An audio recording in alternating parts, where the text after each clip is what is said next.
Hello everyone and welcome to my Royal Family official channel. I hope everyone is having a wonderful day. Before we begin, please hit the subscribe button and give this video a thumbs up. The Duke's relationship with Prince William has become even more strained as a result of Prince Harry's TV interviews, Netflix docuseries, and what he included in his memoir Spare, and some believe it is now beyond repair. Many royal watchers believe Harry only took shots at his brother because he knew William couldn't respond to the allegations and is unlikely to do so in the future. Continue reading to find out why. Some of Prince Harry's allegations against Prince William. Prior to the publication of his book, the Duke of Sussex made some allegations about William in his and his wife's documentary Harry and Meghan. In one episode, Harry claimed to be terrified when his sibling upset him during an emergency royal summit called for by the late Queen Elizabeth II in January 2020. In the meeting to discuss the Sussexes' future as working members of the royal family, the younger prince claimed William was screaming and shouting at him. In the documentary, Harry also showed Meghan a text message allegedly from William, which Harry appeared to be upset about. However, viewers were never shown what the message said.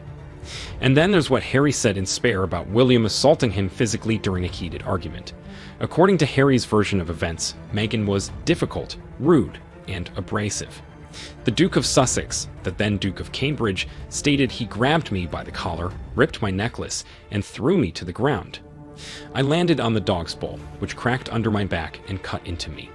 I lay there dazed for a moment before getting to my feet and telling him to get out. Why can't Prince William refute those claims? It's easy to throw verbal grenades when you know the other person isn't going to respond, and Harry knows William isn't going to refute his claims. This is due to the fact that it is not the royal way. Some thought Harry and Meghan went too far with some of their remarks about the Prince and Princess of Wales, prompting the Queen to issue a brief statement, similar to the one she issued following the Sussexes' Oprah interview. However, the family has traditionally followed the never complain, never explain rule. As a result, the Prince of Wales will remain silent and hope that his dignified silence will speak volumes. So, no matter how hard his sibling pushes him, you won't find William and his wife sitting down with Oprah to give their side of the story. What William said in Spare after Harry was charged with physical assault. 3 days after the release of Spare, Prince William paid a visit to Liverpool University Hospital and responded to a patient's words of encouragement.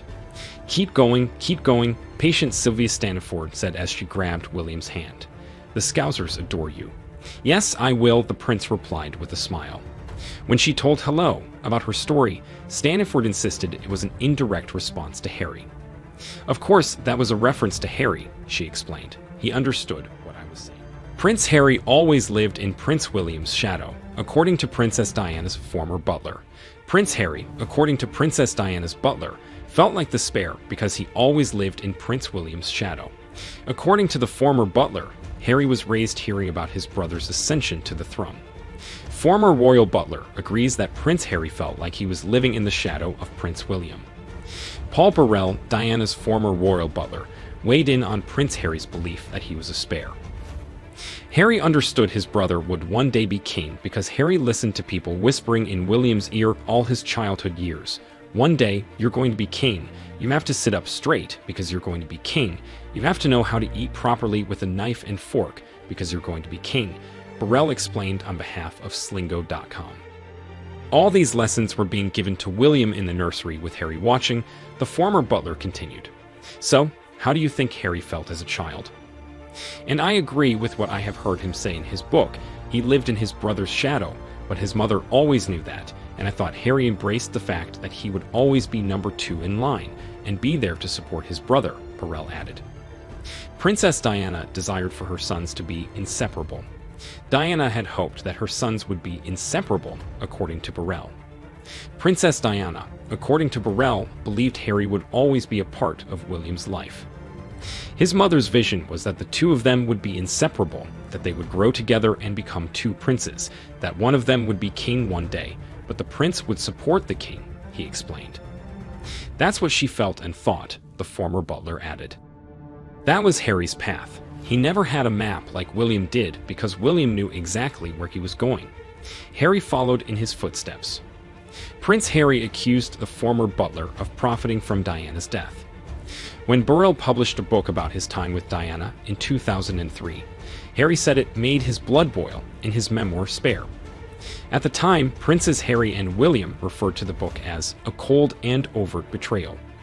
Mummy's former butler had written a tell-all that actually told nothing, wrote Prince Harry in his book. It was just one man's self-justifying, self-centered version of events. My mother once referred to this butler as a dear friend, and she had complete faith in him. We did as well. And now this. He was milking her disappearance for money, Prince Harry added. It caused my blood to boil. Burrell stated on the Australian show Sunrise that he believes Harry has changed since he met him. I first met him when he was in his mother's tummy all those years ago, when Princess Diana took her hand and placed it on her tummy, and I felt him kick, Burrell explained. I've known him his entire life. I'm not familiar with the young man I see today. That is not the boy I knew. Something fundamental has shifted. Though Prince William has held many titles throughout his life, he is best known in society and in his royal household as Prince William.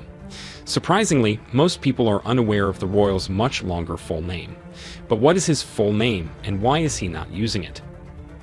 What is the full name of Prince William? King Charles's eldest son was named William Arthur Philip Louis Mountbatten Windsor. However, you're unlikely to hear Prince William use his full name. This is particularly true of the royal surname Mountbatten Windsor. In fact, until 1917, members of the British royal family had no surname. Instead, they used the name of the dynasty or house to which they belonged. The official website of the British royal family provides more information about the historical reasons why Prince William does not use their surname. Historically, kings and princes were known by the names of the countries over which they and their families ruled, according to the website. Kings and queens therefore signed themselves by their first names only, a tradition that has continued to the present day in the United Kingdom. Since Queen Elizabeth Yu's death, William Arthur Philip Louis Mountbatten Windsor has received new titles. Despite his surname and the numerous titles he has held throughout his career, the royal is still known simply as Prince William. Of course, this is likely to change if and when he ascends to the throne.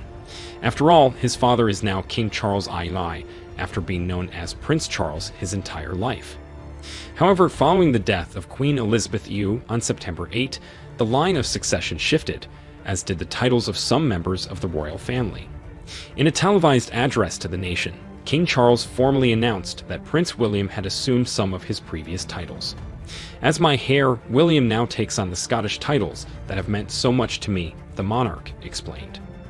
He succeeds me as Duke of Cornwall and takes on the responsibilities for the Duchy of Cornwall, which I have undertaken for more than 5 decades. Today, I am proud to make him Prince of Wales, Tywysog Cymru, of the country whose title I have had the great honor of bearing for so much of my life and duty. Do Prince William's children have surnames? When it comes to Prince William's children, the names and titles become even more intriguing. With his wife, Kate Middleton, he has 3 children: Prince George, Princess Charlotte, and Prince Louis. Surprisingly, 3 of the young royals do not have surnames. In a pinch, they can use Mountbatten Windsor, but those names aren't on their birth certificates. The children have used the surname Cambridge for school purposes, and that name appears on Princess Charlotte's birth certificate. Her Royal Highness Princess Charlotte Elizabeth Diana of Cambridge is listed as the name and surname on her official document. Names are obviously complicated when you're a royal, but we doubt it will ever be a serious issue for Prince William or his children. Thanks for watching if you liked this video, so please don't forget to subscribe my channel and don't miss any updates.